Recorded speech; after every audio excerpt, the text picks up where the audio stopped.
Thank you for listening to this Podcast One production. Now available on Apple Podcasts, Podcast One, Spotify, and anywhere else you get your podcasts. If you're a defender fighting to protect your organization from cyber attackers, you must be successful ending attacks every single time. They only need to be successful once. Cyber Reason reverses the attacker's advantage. Our future-ready attack platform gives defenders the wisdom to uncover, understand, and piece together multiple threats, and the precision focus to end cyber attacks instantly. Together, we are the defenders. Cyber Reason. End cyber attacks. From endpoints to everywhere. Learn more at cyberreason.com. That's CYBEREASON.com.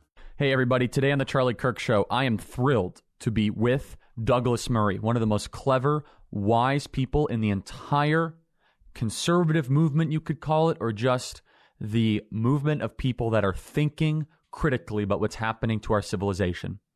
This interview is made possible by those of you that support us at charliekirk.com/support.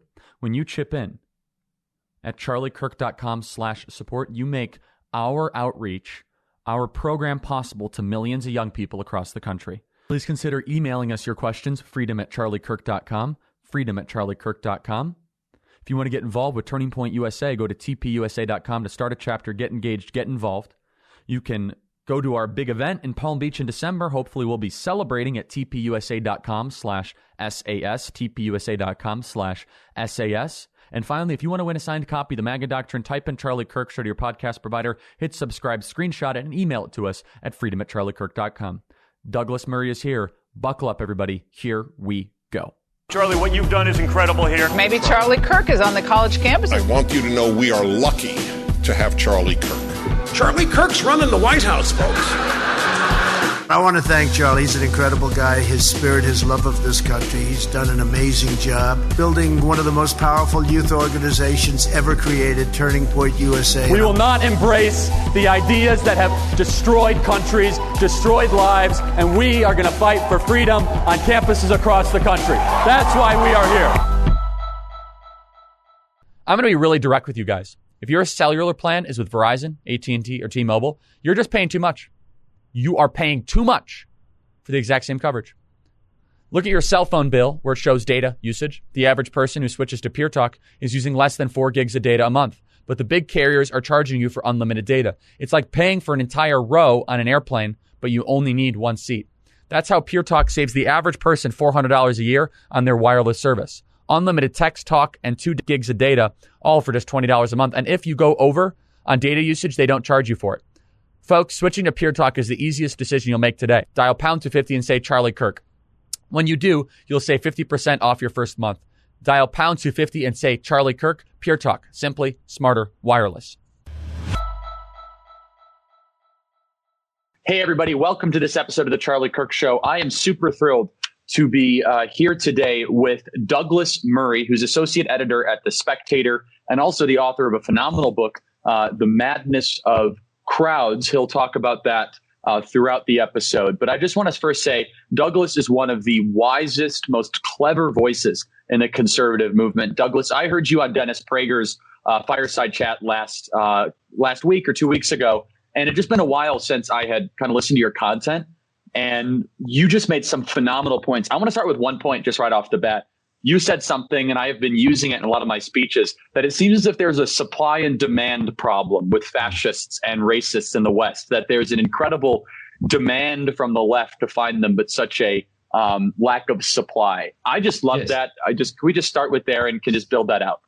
Sure, of course. Well, first of all, it's a great pleasure to be with you. Yes, I'm a great admirer of Dennis's as well. And I mentioned this to him. It's been something that's been on my mind a lot in recent years. What I call the supply and demand problem, where there's a huge demand for fascists, white supremacists, racists, and so on in the West, and a relatively small supply, thank goodness. Anyone should be pleased about the fact that all opinion polls and much more show that indeed the experience and evidence of our everyday lives shows that where racism does exist in a society like the UK or America, it's pushed to the farthest margins. It's not tolerated. It's certainly not welcomed or in any way acceptable.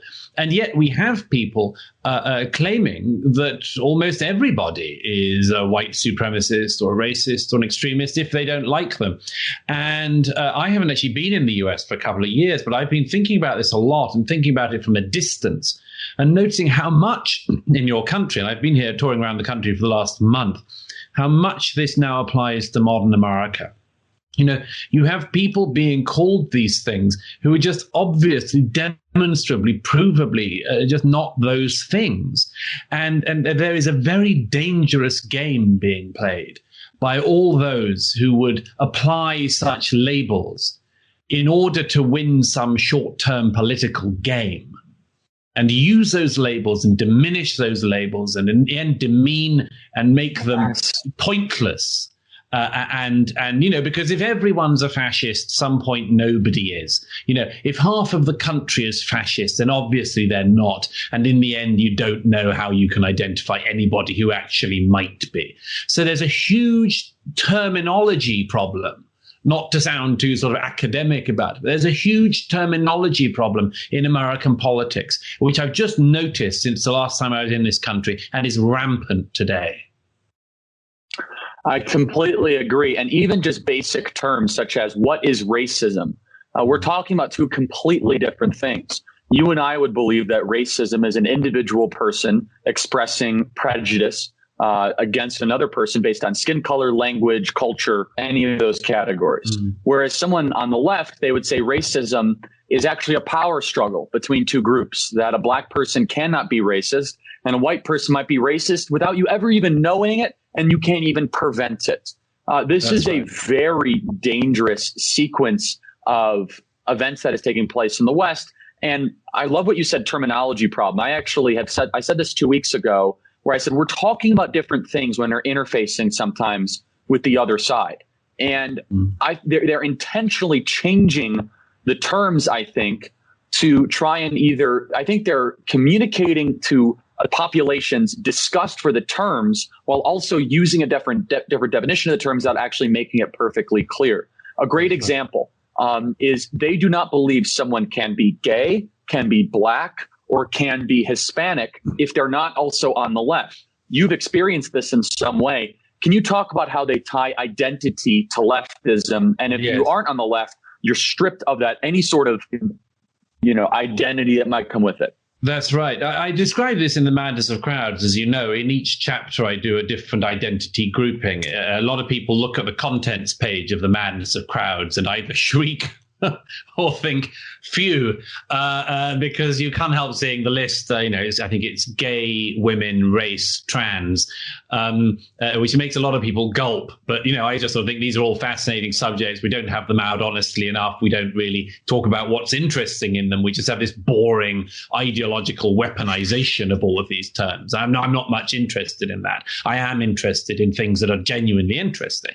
Anyhow, yes, in each of these cases in The Madness of Crowds, I give an example of somebody who is of the identity group in question that the left would like to weaponize, who is said no longer to be in the identity group once they don't have left-wing politics.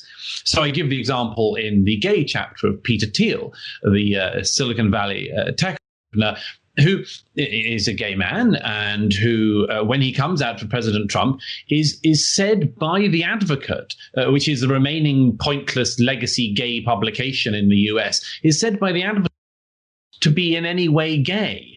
They say that Peter Thiel may sleep with men, but in no way is he gay. You would have thought that the sleeping with men bit was sort of central to the whole business. But anyway, they say, no. He's not a leftist, therefore he isn't gay.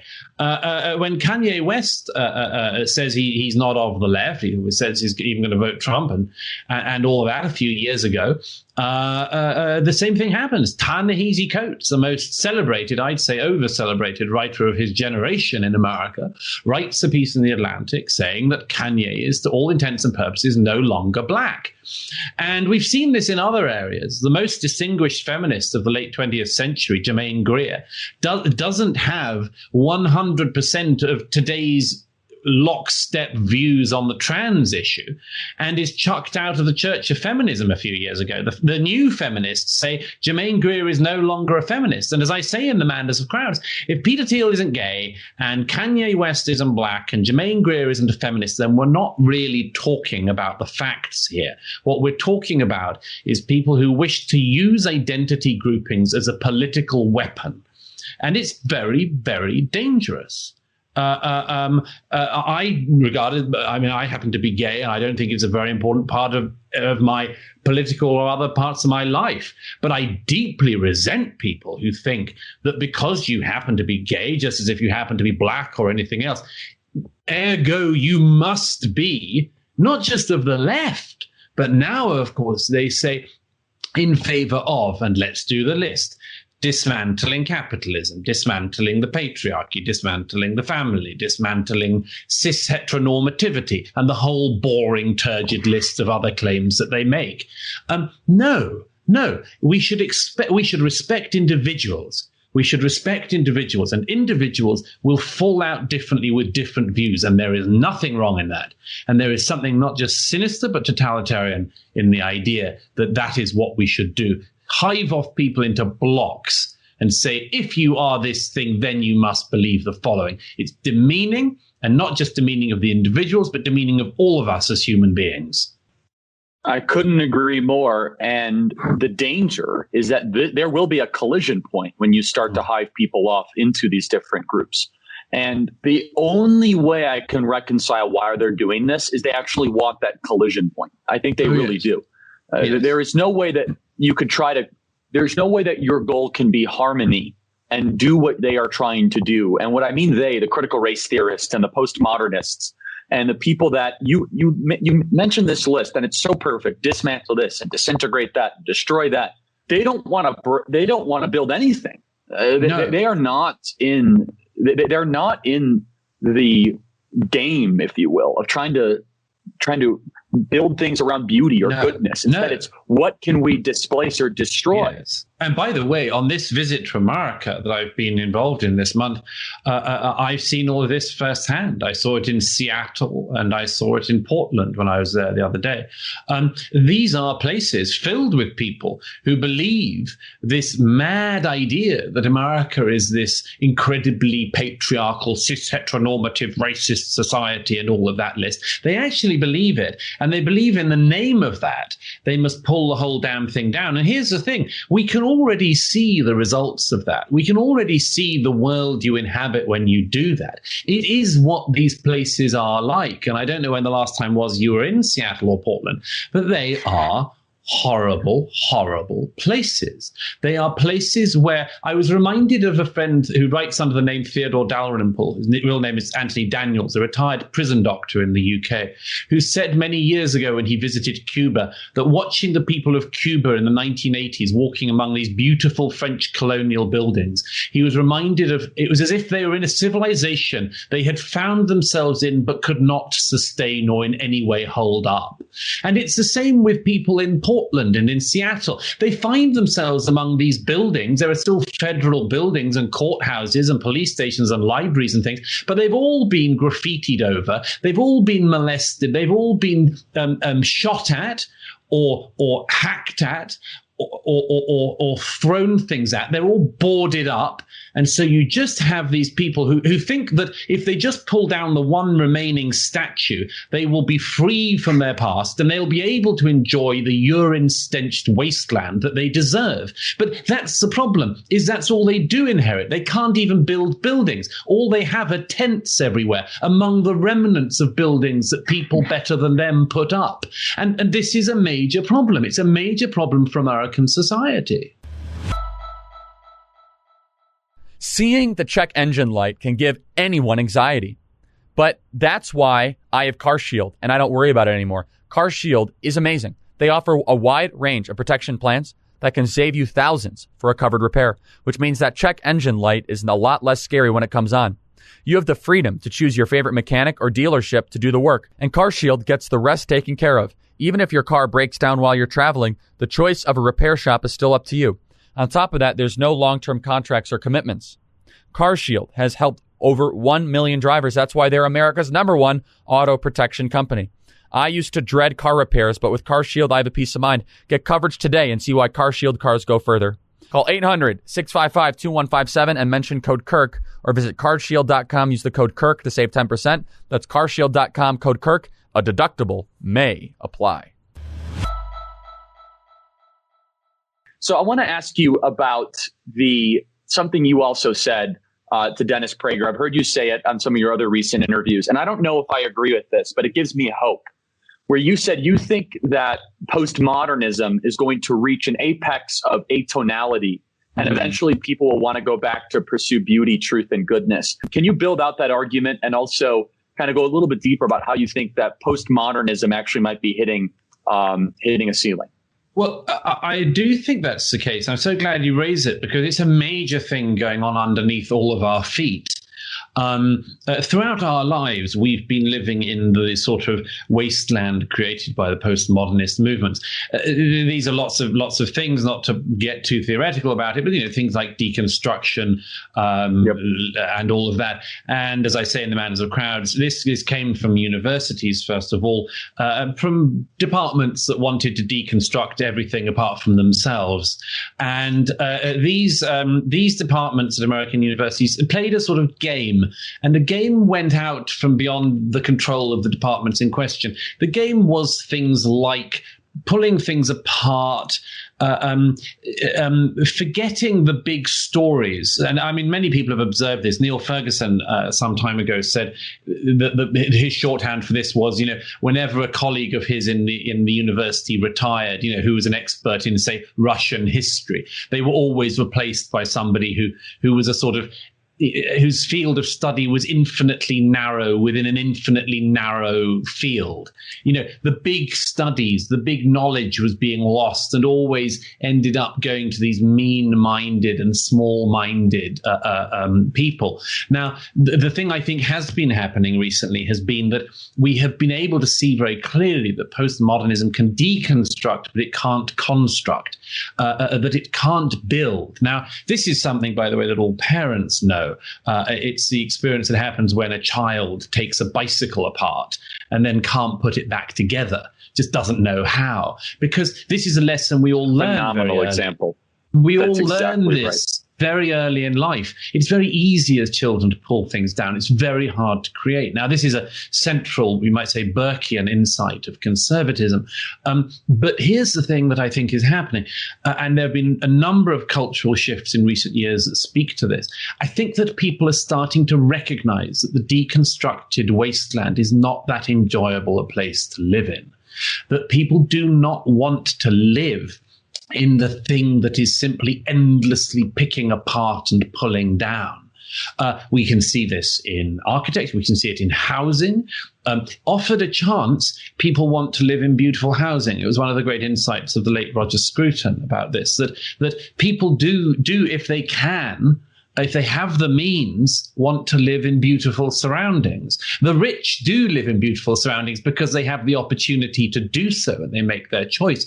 The less well-off have less of a choice, and government has tended to give them the ugliest imaginable buildings. But if you grow up around this, if you see this and you see that there are alternatives to this, there is an alternative in the world. There is a chance for us to live in harmony with our surroundings, not in a brutal surrounding. And the point is that in recent years, I've noticed it with my own writing and audiences and others, and I've noticed it in some of my contemporaries and others like Jordan Peterson, that there is a very clear vacuum, and the vacuum needs to be spoken to and is finally being spoken to. The vacuum is that, as I say in The Madness of Crowds somewhere, we may be the first people in human history to live without any explanation of what we're meant to be doing here. Now, the radical left has given people an explanation. It has said, you should spend your lives warring against the following thing. And I don't by any means say this isn't a purpose. A lot of people clearly do find purpose in this, but there isn't that much purpose in it. There isn't that much meaning. However, and this is a crucial thing, the right has not spoken to this absence of meaning. It's beginning to do so. And when it does so properly, along with the elements of the left that can do the same, we will genuinely see the end of the deconstructionist postmodernist movement because it has nowhere else to go. So, Douglas, I want to just challenge this a little bit. You have presented a thesis, if you will, for lack of a better term, that when postmodernism and some of these deconstructionist ideas are fully implemented on the political, sociological, and cultural level, that eventually there's such a atonality to it. There's such a darkness, to use for lack of a better term, that eventually people will reject it and try to get back to at least a pursuit of truth or goodness. I don't know if we're seeing that yet in the West. We are seeing places like Portland and Seattle where they're taking down the statues, they're destroying any form of the Western tradition or ethic, and it's a miserable place. What will that breaking point be? Does it require those of us that actually believe in these sorts of ideas of pursuing truth and trying to say that there's better music than others to go into those, vacuums of darkness? Or what do you think that breaking point looks like?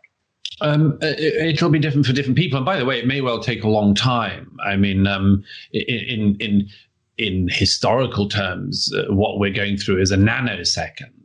And this may well be the course. This may well take place over the course of a century or far more. It may take 4 centuries. There are several options for people in the wastelands that I describe. There are very easy ways out. The obvious way out is to dope yourself out of existence. Is to use narcotics. To decide, as a lot of Americans have, and a lot of people in my own country, that basically they will get round the horror of the existence that they are in, often through no fault of their own, sometimes through fault of their own, and decide to sort of numb themselves in a way that Aldous Huxley and others predicted that modern man may indeed do. Brave New World. Yeah, exactly. And so that's definitely an option. Another option, however, is to say no to this, and to try to, among other things, find a harmony with what has gone before you, and to find a place in it, to find indeed a place in the great stream of events, culture, and much more. Now, I'm struck by this because, as I say, the right has basically given up on a lot of this discussion in recent years. Very few figures on the right have been much interested, it's to their great detriment, have been much interested in things beyond the realm of the economy. They have fought culture wars, but have primarily fought culture wars in order to push back the latest madness of the left. They haven't then said what should replace that madness. And I think this has been a great failing, because a lot of people intuit, a lot of clever people intuit, a lot of people with, you don't need a high IQ or something to intuit this, but just intuit that they do not want to live the life of endless struggle, and struggle is the portrayal of meaning that the left is holding out. Now, I know a lot of people on the decent liberal left who genuinely don't like that either. They regard politics as being, like I do, a very important thing, but not the meaning of life. And yet we have lost the explanations we used to have for what you do to lead a meaningful life. We've even lost the terms for it. I mean, when did you last hear anyone but me refer to, for instance, a life well lived? That was something that was a very common thing people used to talk about. What is a life well lived? And there was a phrase for it because there was an idea of it.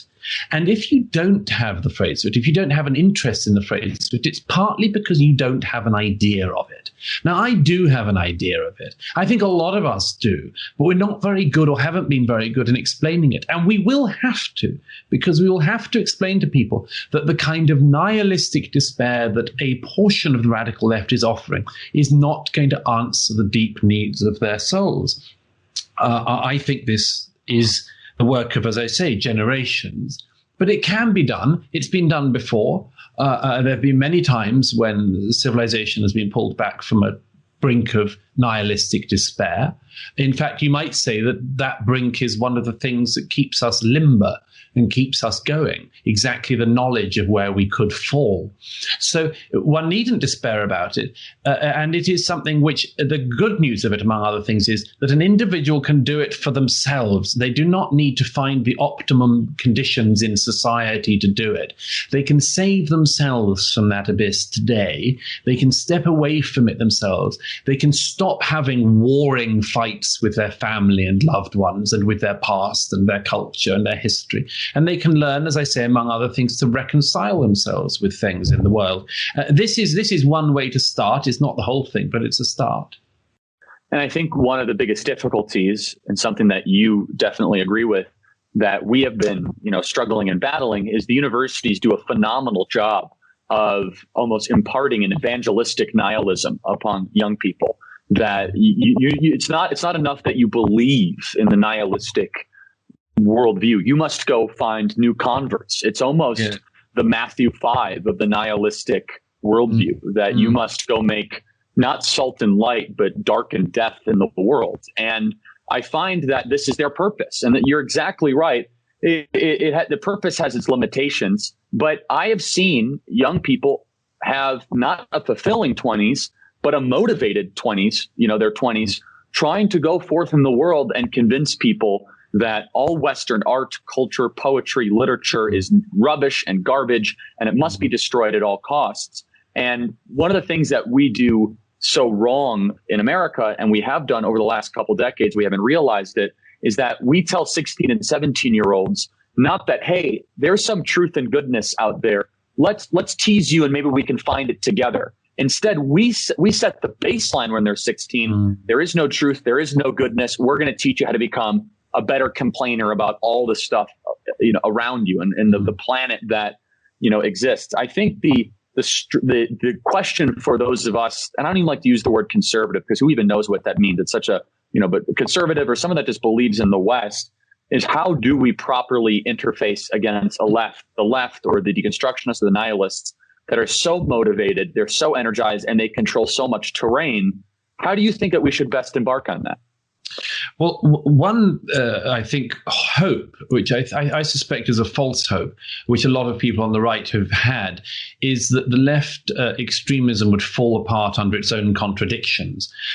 It can fall apart in parts. Bits of the left can fall away when they realize the contradictions, but a significant portion simply see the contradictions as further evidence that there are contradictions, which themselves must be embraced and will lead to further contradictions.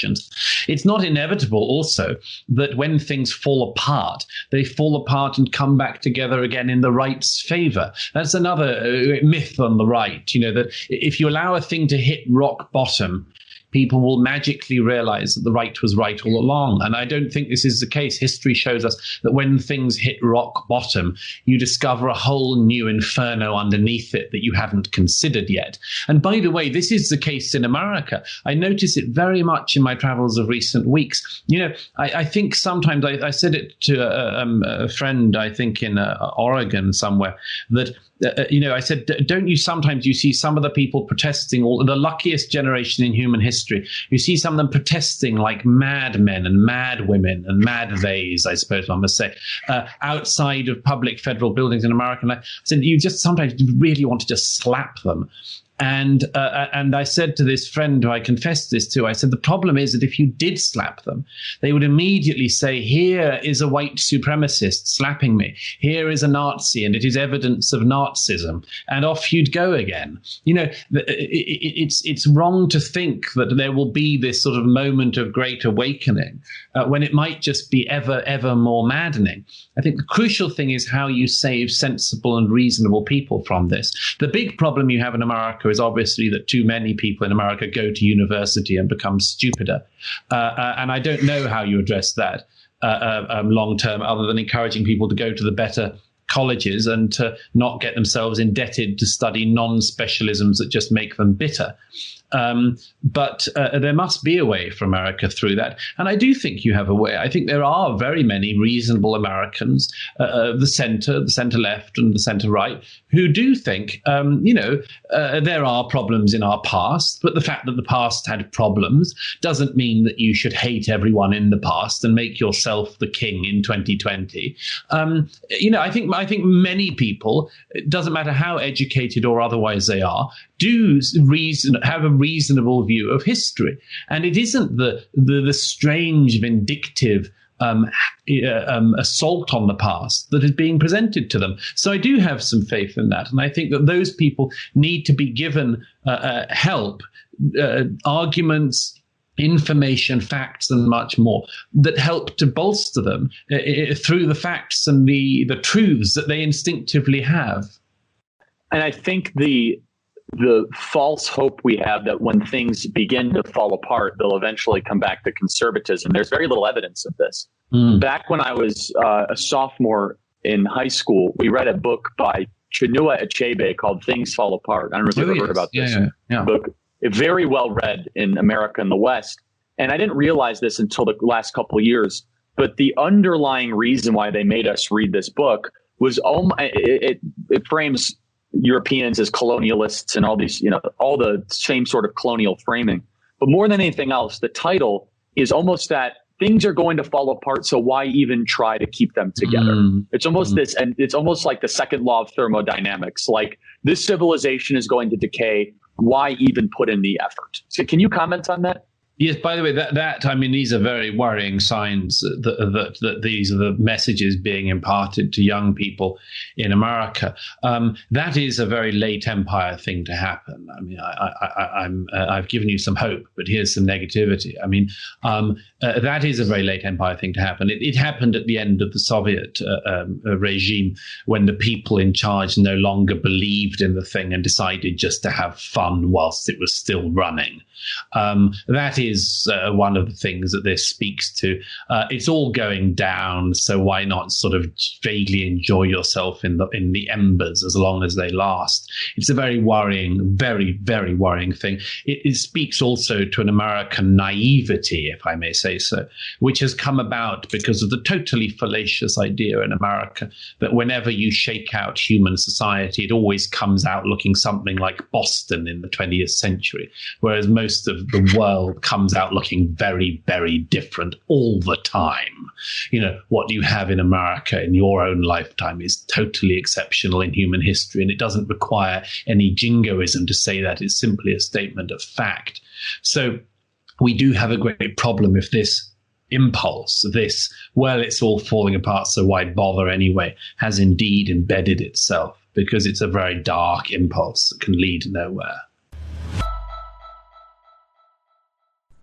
In our fast-paced world, it's time to make reading a priority. At least it used to be. A new app called Thinker, you guys have heard me talk about it, thinker.org/Charlie, THINKR, has solved that problem by summarizing the key ideas from new and noteworthy fiction, giving you access to an entire library of great books in bite-sized form. Reader listen to hundreds of titles in a matter of minutes, including old classics like Dale Carnegie's How to Win Friends and Influence People. If you want to challenge your preconceptions, expand your horizons, and become a better thinker, go to thinker.org/Charlie. That's THINKR.org/Charlie to start an extended free trial and put your mind in motion. So, Douglas, I want to talk about how Europe is on almost a trajectory for perpetual decline. We were given hope through the UK vote of Brexit, and almost the deep state of the European Union did everything they could to try and subvert the will of the people throughout that process. And the European system is very much different than the American system. The idea of states' rights does not exist in many European countries. This idea of an electoral college, or even having a sole executive elected outside of the legislative branch, to use the equivalent in the United Kingdom, is not something that the UK in particular quite has the same sort of system. President Donald Trump, I think, is an outgrowth of a lot of the trends you've been talking about in response to them. I think that some people feel something when they see President Trump with 50 different flags behind him, bashing political correctness, being different than the traditional political class, because he's almost a manifestation of the response and to the repulsion that people have to kind of the decay of the country around them. Without getting too big into the political side of it, because I think it's more interesting to get into the philosophical, kind of reasons why he is succeeding. What is your analysis of President Trump in this moment as an outsider looking in this country, and what his political opponents represent? And also, does this represent a hope for America, or is this just kind of a last gasp effort? Well, we'll see. All of this could go in any direction. There are, for instance, on the sort of woke agenda, there are several ways of seeing it. Some people see President Trump as being the great sort of anti-woke hero. Others see him as actually having exacerbated the trend and made it harder to solve, because if you have this effect that I've described as the snowplow effect, where anyone who treads into the center of what used to be the reasonable part of the road of American politics suddenly sees this snowplow coming towards them that hurtles them. Aha, you're a Trump supporter. You must therefore think the following things. Or you are a supporter of Bernie or whatever. And this is a very, very dangerous game. And it is one that Trump has himself exacerbated to some extent. However, the thing that is most interesting to me about American politics in recent years is one thing in particular, which is mirrored in our experience in the UK. I was a supporter of the Leave campaign in the vote. I voted, like the majority of my countrymen, to leave the European Union because I didn't think that the arrangement suited us as a country. I've always said if it suits the other countries very well and good, I wish them luck. But it didn't suit us and we voted to leave. However, as you say, not just the deep state of Europe, but in our own country and the political class in our country, we tried everything they could to stop us leaving the European Union. They tried not to implement the will of the people. We had an extraordinarily perilous few years in British politics where we had a parliament that was by majority in favour of remaining, meant to be implementing the will of the people to leave and not doing so. We came to see one of the fissures in British society that we hadn't seen for 400 years since the Civil War start to emerge. This is a very dangerous time. What I see in America is one thing that is similar, which is the extraordinary opportunity cost of the American president's opponents in this period, because they have done exactly what the EU people did in the UK. They could have heard a lesson. They could have listened and listened deeply. In the case of my own country, they could have said, what was it about the EU that for decades hadn't been able to impress the British people enough to make them think that this fraternal organization that was also federalist was something for them? What might have been wrong about the European project as it emerged? Now, that would have been a useful set of questions. None of them were asked by the people in favor of the EU. And I see the same thing in the US. You have people now, 4 years almost after Donald Trump's last election victory, not having learned a thing about his victory in 2016. And to me, one of the most interesting things is everything about the character of Donald Trump is completely transparent and obvious to absolutely everybody. It's one of the reasons why he isn't very interesting to write about, because you can't say anything that the reader hasn't thought themselves, for good and ill. And so why did the opponents not decide after 2016, my gosh, this is a candidate who not only broke the GOP, but then defeated the Democrats? And what are the plausible and legitimate reasons this could have happened, and what might we listen to in it? They didn't do it for a nanosecond. They got onto all of the fake conspiracies, and they wasted not just their time, but America's time for 4 years. I think it's an extraordinary thing.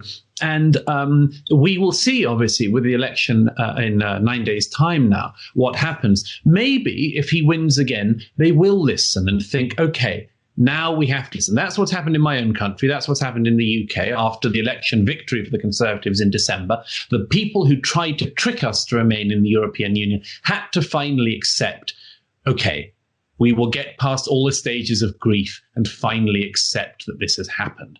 Now, what happens in November in this country will dictate whether or not that portion of the country that didn't accept reality in 2016 can accept it now. Whether they do or not has every single implication for the future of the Republic.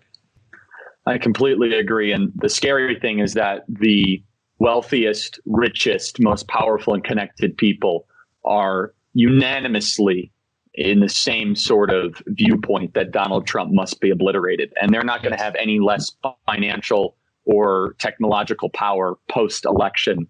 And so that's a scary thing to think about. I was very struck. I went to the rally of the presidents in Pensacola, Florida the other day. And I was very struck by not just the happiness and the decency of the crowd at the rally, but the fact that you had this, a couple of people I spoke to were those crucial people who said that they had never voted before in their lives, but voted for Donald Trump. Now, this is the same thing as happened in the UK with Brexit. And these people get the most condescension from the political class, but they are in some ways my heroes. And I would say that really, however they had voted, I think there is something so beautiful in the UK about people who had never engaged in the political process, but had held on to a deep truth And that deep truth they spoke once on the one occasion they were offered the chance to speak to it. Now, in America, it is a different context, obviously. But I think there is something profound about this, of people saying, I never felt I could send a meaningful message before. I do now. And I would just urge that people should listen to that message and not deride and dismiss people who have something very strong to say. You know, if people have felt disenfranchised from the political process, whatever their background, they should be listened to. And I think that desire to double down and insult them again is the worst possible thing. And we have it in America, sadly, from the media in spades, as well as the political class. I find it absolutely reprehensible. And if they keep going with that, whatever the results of the election, I think that the next thing they get will make them long for Donald Trump. The last thing I want to ask you about, Douglas, and you do a lot on social media. You do a lot of interviews with people with big followings. You know, we have a pretty generous following. These tech companies are now using the very agenda that you pick apart piece by piece in the madness of crowds, almost as their playbook to enforce community standards. Can you just talk about the rising centralization of power within these tech companies? Because it also affects the United Kingdom, but the madness of crowds has almost now been centralized into 10 or 15,000 social media oligarchs that have complete control over what we can and cannot say in Western civilization. That's right. I do a chapter on this, as you know, in The Madness of Crowds, about the deranging effects of technology on our society, something which has caused us to have the treadmill underneath us running faster than we can catch up with. And that's definitely a major effect. But the most sinister development is the clarity now that we have on what the tech companies are really up to on some of this. I was alert to this some years ago when I became aware of the term shadow banning, which you will know, and many of your listeners will. This was something that Twitter pretended it didn't do. It was to muffle certain voices. They used to do this with my own account on Twitter. I've caught them at it a number of times. They try to muffle certain voices, particularly on certain subjects. Now, the obvious explanation for this is that so many of the people who lost at the ballot box went straight into Silicon Valley. It happened in America with the Obama administration, when after 2016, all the people who thought they were going to get cushy jobs in the Clinton White House and other parts of her patronage system found themselves needing a job and swept into Silicon Valley. It happened in my own country with the Liberal Democrats who lost in the 2017 election and went into Silicon Valley. I mean, the head of the most appalling left-wing cynical politician in the UK went straight into Facebook after losing his seat in Britain. Now, these people have used their position of privilege to muffle their opponents. And now, as you know, in recent days, it's become truly sinister because we see a tech giant, two tech giants, in fact, Facebook and Twitter, trying to stop the New York Post from being able to be read. And the New York Post, as I don't need to tell you, founded by Hamilton. It's been running for 200 years. You know, before, the tech people used to say, oh, well, this is just some wacky alt-right nut job on Twitter that we can get and do all of those other defamations of individuals. And nobody cared much because they didn't notice or they didn't have sympathy for the people it was being done to. And when people were chucked off platforms, they were often reprehensible people who nobody wanted to stand up for. And now we have the New York Post. We have the New York Post in the same bucket. So what should happen? I suggest that after the election, whoever wins, the tech giants must finally be taken on. In my own country, we had something called the Monopolies and Mergers Commission, which used to operate and stop people from being able to dominate a market unfairly. At this stage, it is perfectly clear that some of the tech companies have exactly that advantage.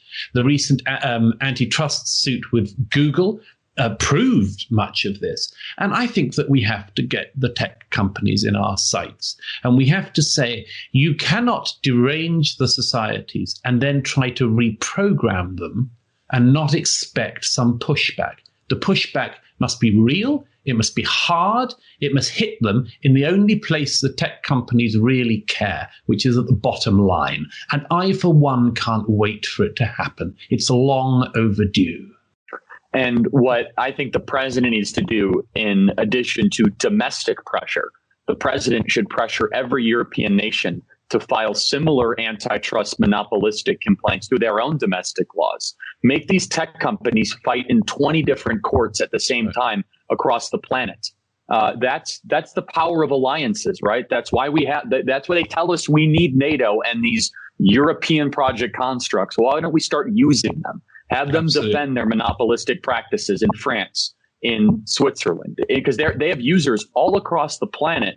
And if there's a Western democracy that has these tech companies, the United States and the UK could put that kind of pressure on. Douglas, you've been amazing. Madness of Crowds. Also, we didn't get a chance to talk about the strange death of Europe, but we'll get to that next time. And you're crisscrossing the country. This is one of my favorite interviews we've done. Thanks so much for joining us. Huge pleasure. Speak soon, I hope. All the best. Thank you. See you, Douglas. Thanks so much for listening, everybody. You guys can always email us your questions, freedom@charliekirk.com. Get involved with Turning Point USA at tpusa.com. And if you want to help support this program, go to charliekirk.com/support. Thanks so much for listening, everybody. Talk to you soon. God bless.